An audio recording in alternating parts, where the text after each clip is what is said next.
Buenas, en esta ocasión voy a grabar este video desde este ángulo, ya que se me ha hecho un poco complicado poder grabarlo desde el ángulo que siempre estoy acostumbrado a grabarlo. Pero en esta ocasión no vine a hablarles solamente del video, cómo lo voy a grabar, ni nada por el estilo. Hoy yo quiero hablarles sobre algo fundamental en el cristianismo, algo que es bueno que se aprenda, se conoce. La Iglesia Adventista del Séptimo Día tiene su origen, su base sobre esa creencia. Y al estudiar yo las Sagradas Escrituras, noté que todo va de la mano, es un engranaje que va relacionado con ese tema. Y déjeme decirle que nada más y nada menos es la creencia número 24 de los adventistas del séptimo día, que habla acerca del ministerio de Cristo en el santuario celestial.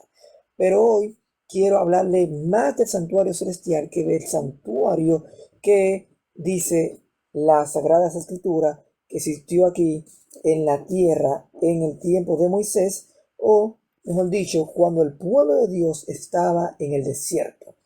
Déjeme decirle que la palabra santuario se encuentra alrededor de la Biblia. En cada libro, en cada capítulo, usted va a encontrar eso.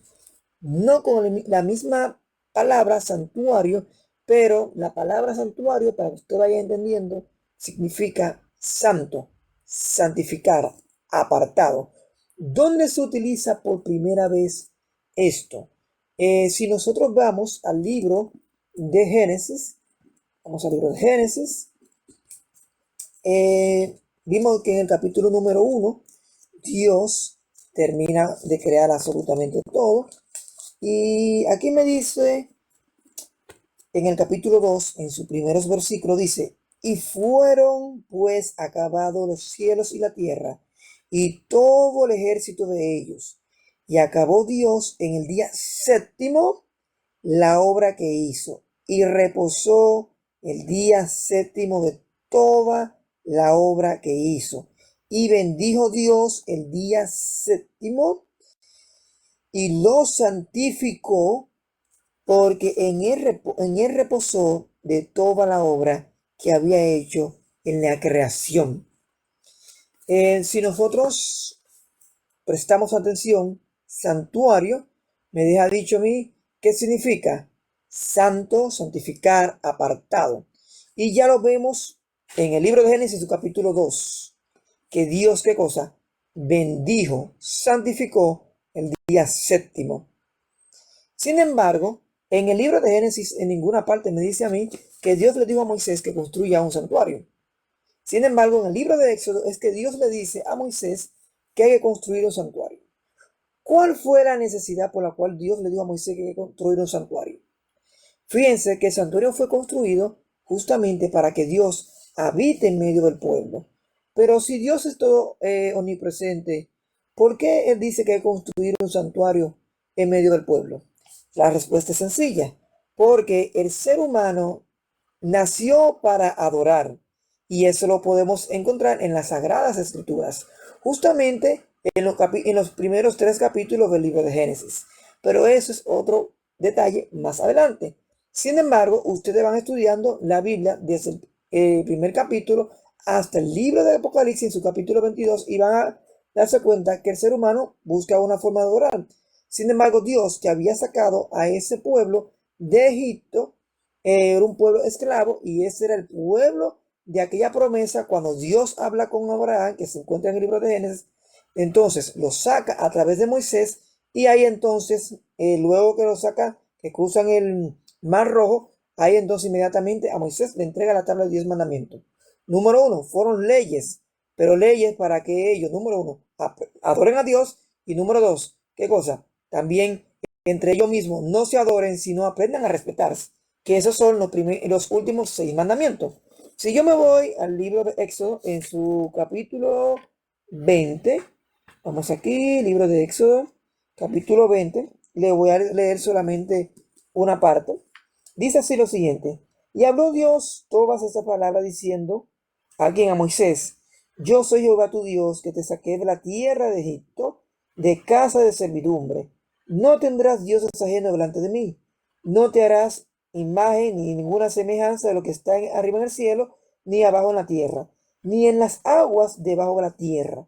No te inclinarás a ellas, ni las honrarás, en otras versiones, ni las adorarás, porque yo soy Jehová tu Dios, fuerte, celoso, que visito la maldad de los padres sobre los hijos hasta la tercera y cuarta generación de los que me aborrecen. Y ahí lo voy a dejar. O sea que el mismo Dios te está dando leyes y te está diciendo, claro, no vas a adorar a nadie, es a mí que me vas a adorar. ¿Qué pasa con eso? Que entonces, a partir de ahí, tiempo después, Dios llama a Moisés. Acuérdense que Dios y Moisés tenían una conexión única en el cual Dios podía hablar con Moisés como usted lo hace diariamente con un amigo.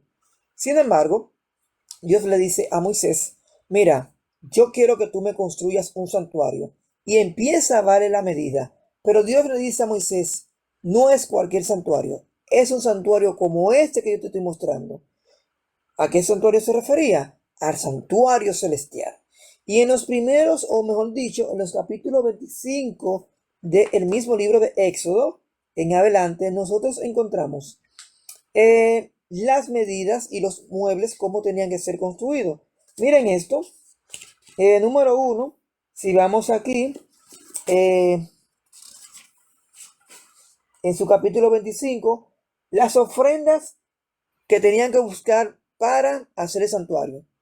Las ofrendas eran obligatorias. No, eran ofrendas totalmente voluntarias. Y Dios fue específico. Le mandó a sí mismo cuáles eran las ofrendas para el tabernáculo. Ofrenda para el arca del testimonio. La mesa de los panes, como tenía que ser. También el candelabro de oro. El tabernáculo. Es el 26 que habla acerca del tabernáculo, toda su importancia, su significado. El arca del bronce. O sea, el altar de bronce. Y así mismo, entonces, así mismo en el 27 dice el atrio del tabernáculo, el aceite de las lámparas, la vestidura de los sacerdotes, y eso en el capítulo 28 de Éxodo.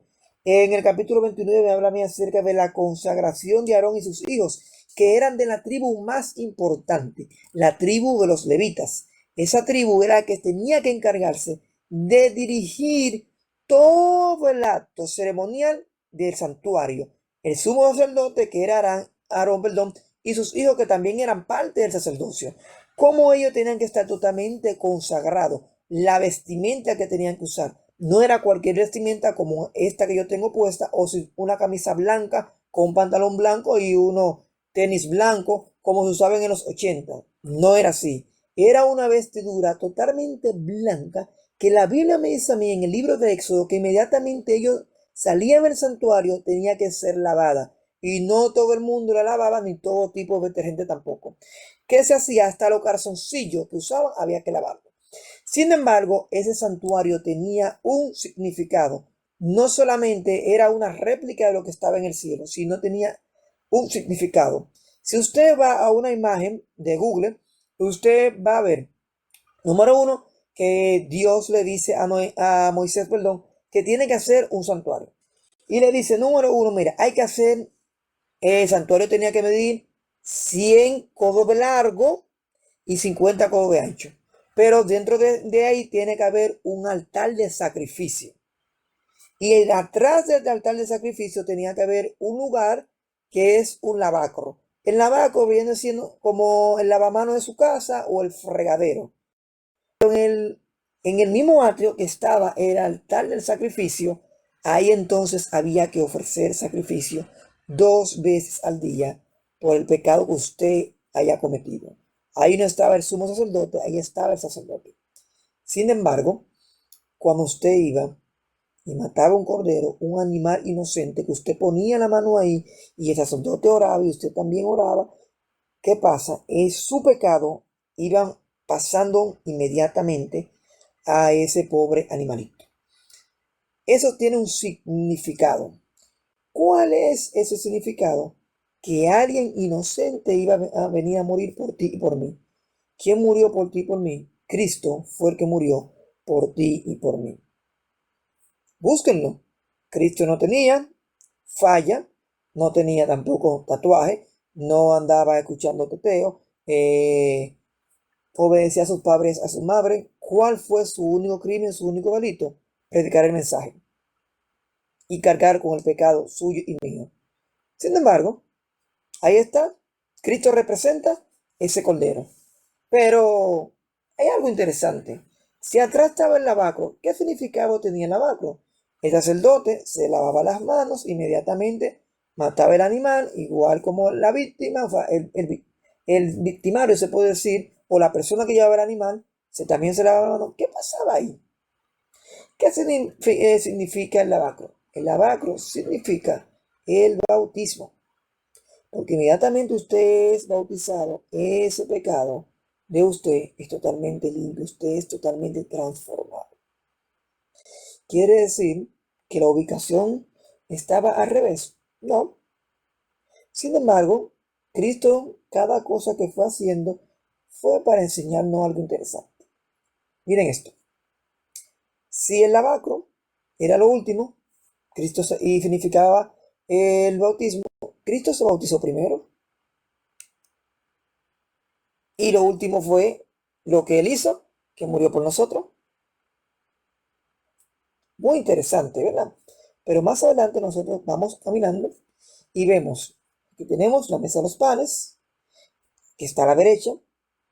A la izquierda tenemos el candelabro, que tenía 7 brazos, y ahí había que poner, eran 7 lámparas, y esa lámpara había que echarle aceite.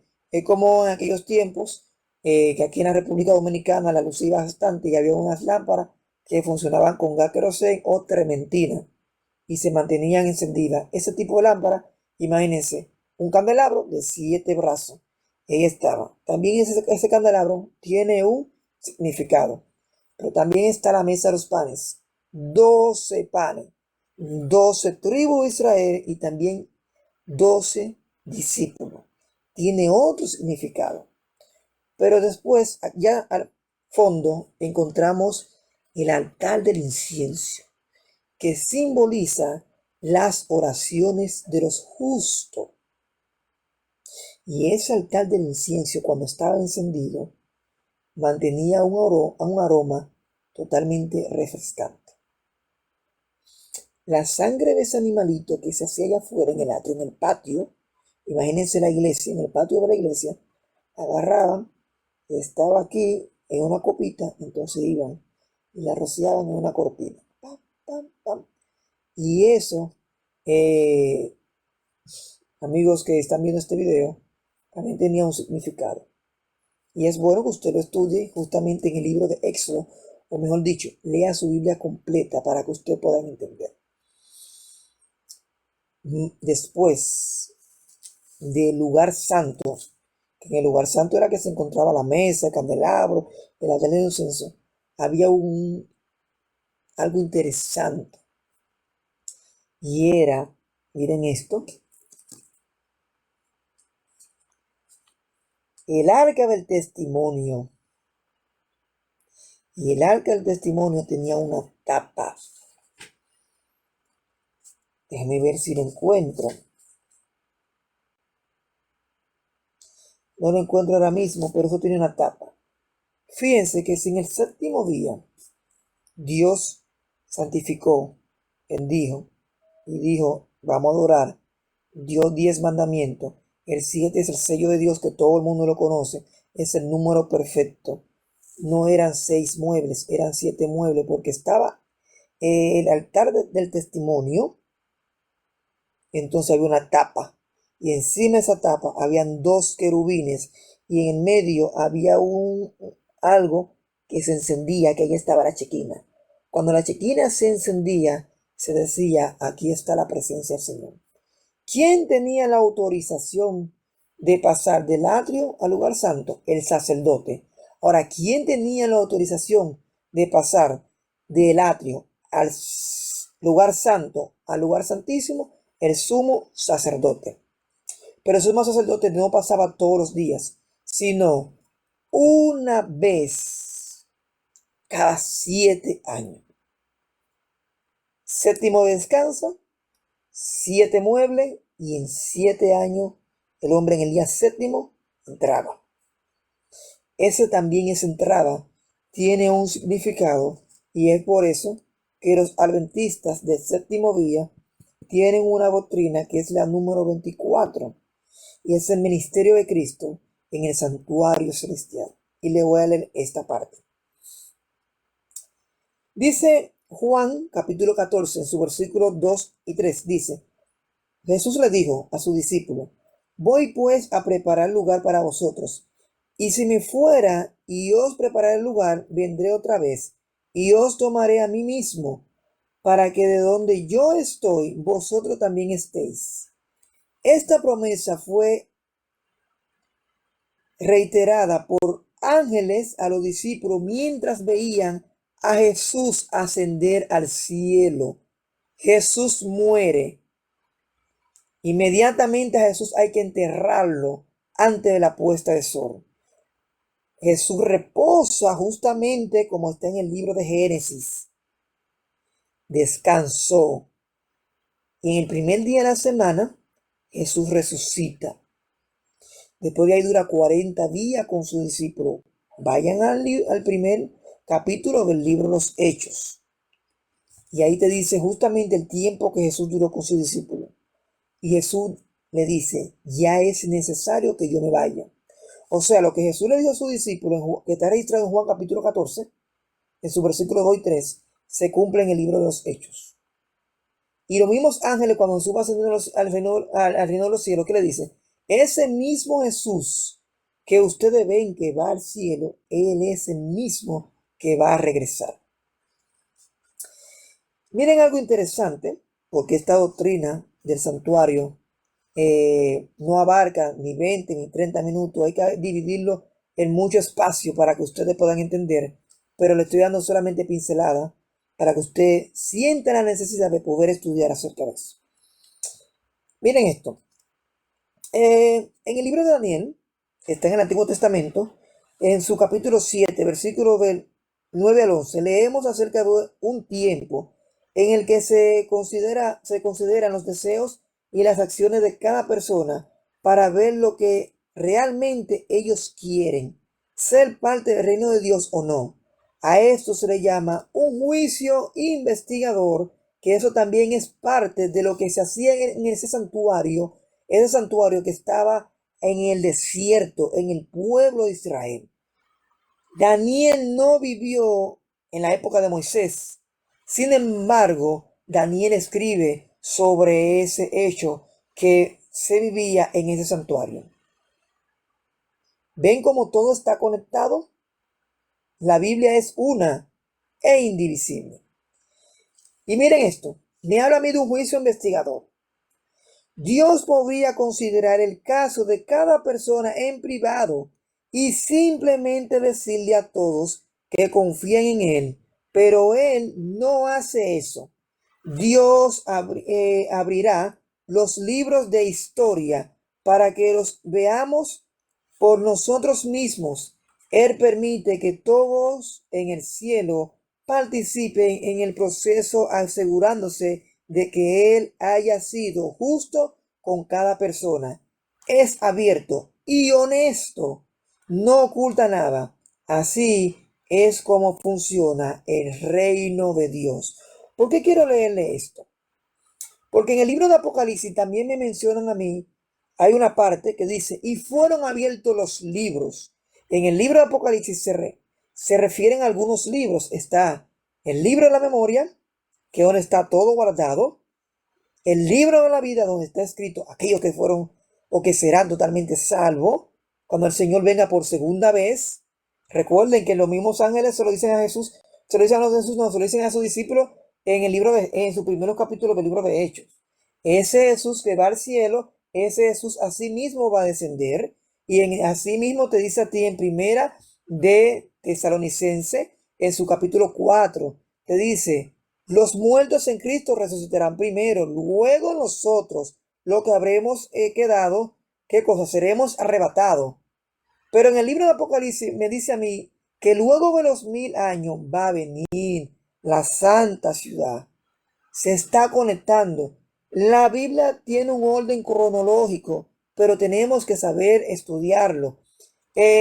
Yo en una clase le decía a mis estudiantes de que Esdras, Nehemías, Esther, Jeremías, Zacarías, Oseas, Daniel eran prácticamente contemporáneos. Pero pónganse a imaginar, Esdras, Nehemías y Esther estaban en la misma época. Para que usted tenga, estaban en la misma época, ahí mismo.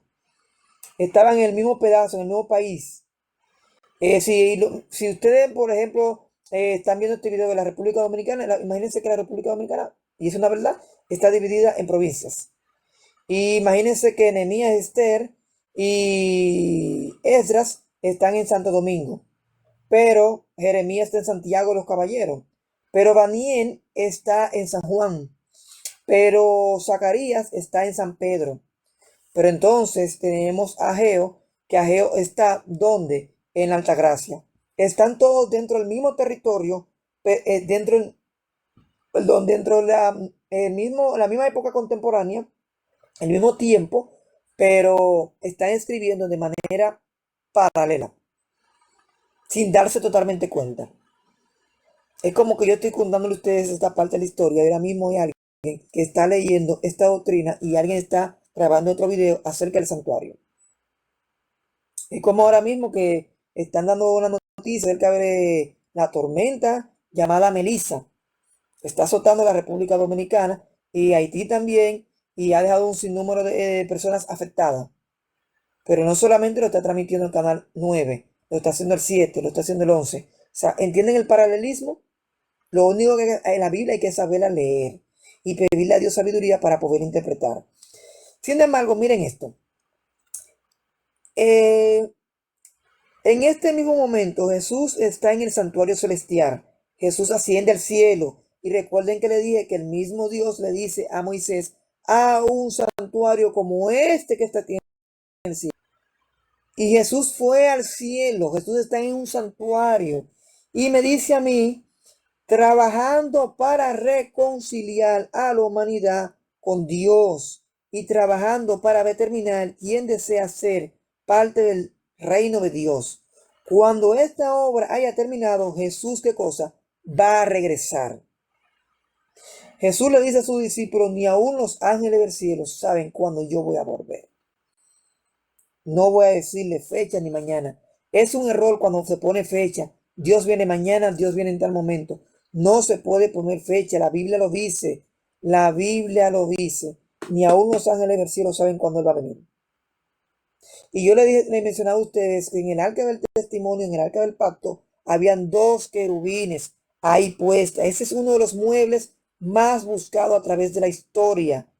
Fue el último mueble de ese santuario, de ese tabernáculo, si se puede llamar así, quedó con vida, que inclusive en los tiempos de rey David se mencionaba eso, y todavía se seguía buscando.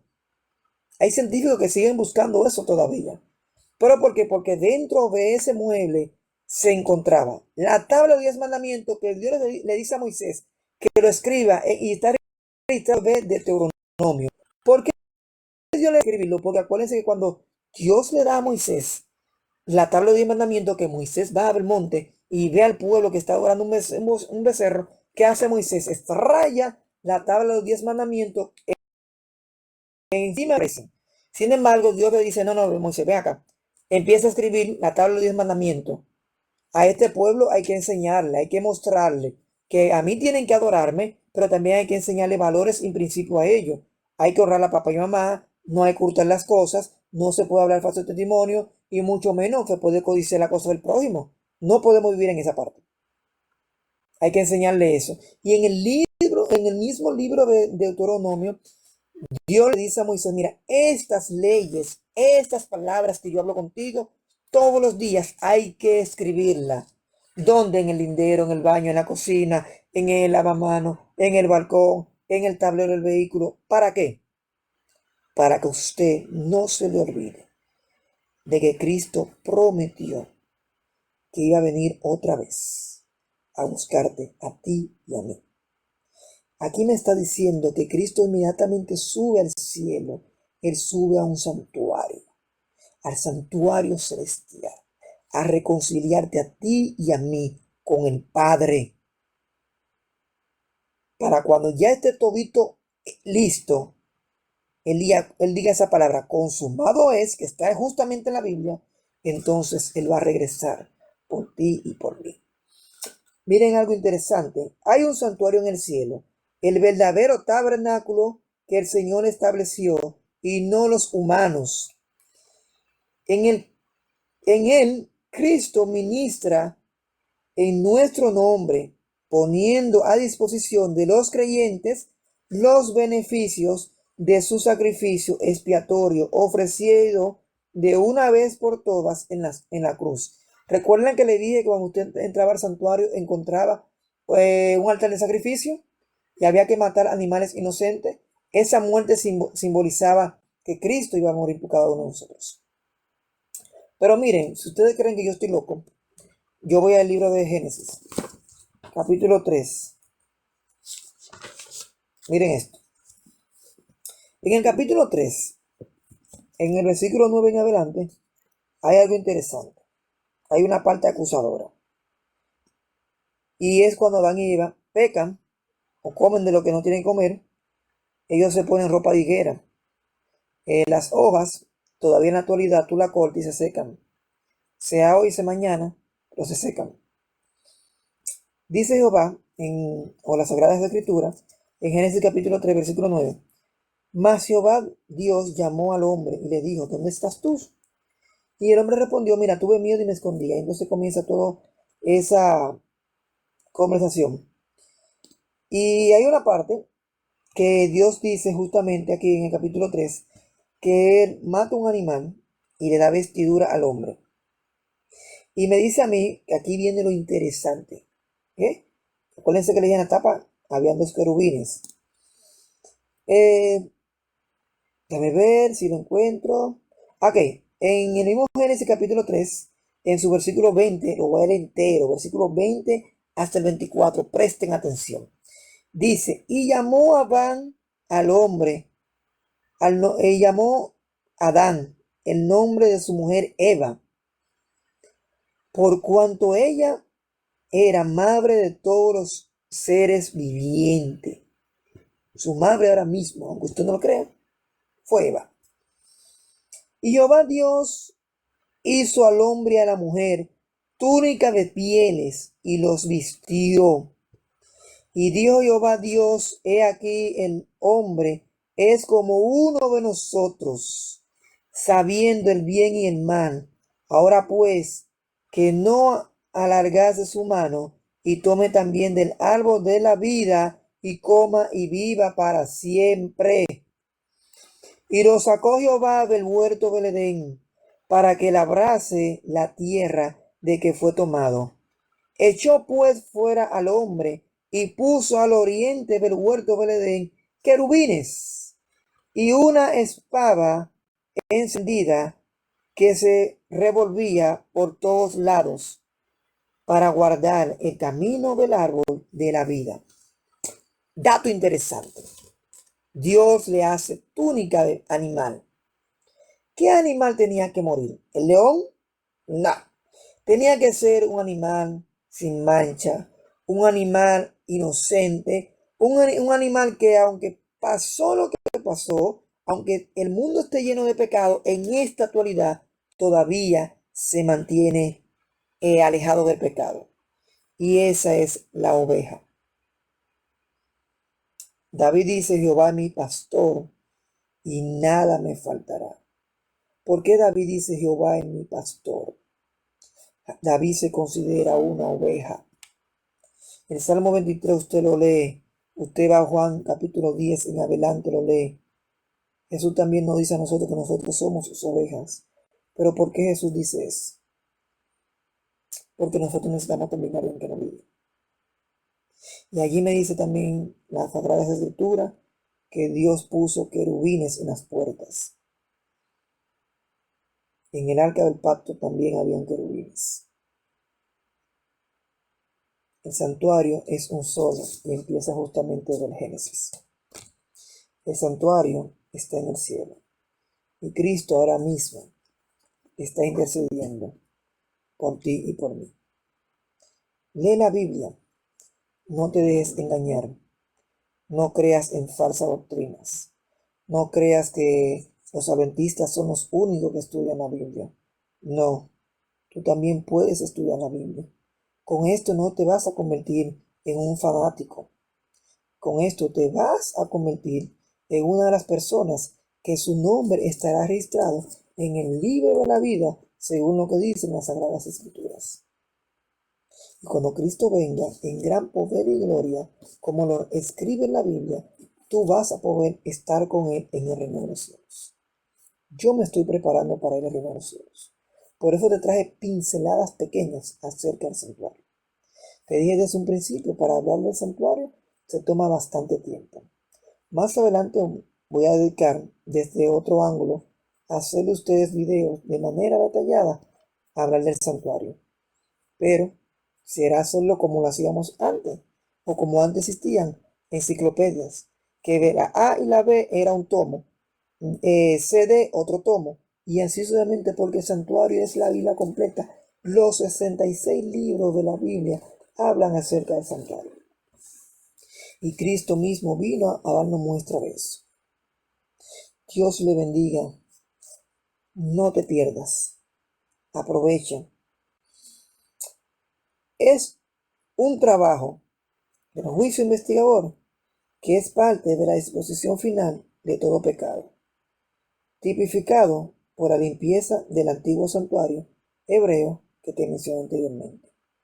El juicio investigador revela a las inteligencias celestiales quienes de entre los muertos están dormidos en Cristo y por lo tanto en Él son considerados dignos de tener parte en la primera resurrección. ¿Cuándo sucederá la primera resurrección? Vete, estudia tu Biblia y piensa, ¿qué pasará si yo me muero hoy? Si yo muero en Cristo, ¿seré parte de la primera resurrección? Aquí te lo digo. Sí, será parte de eso.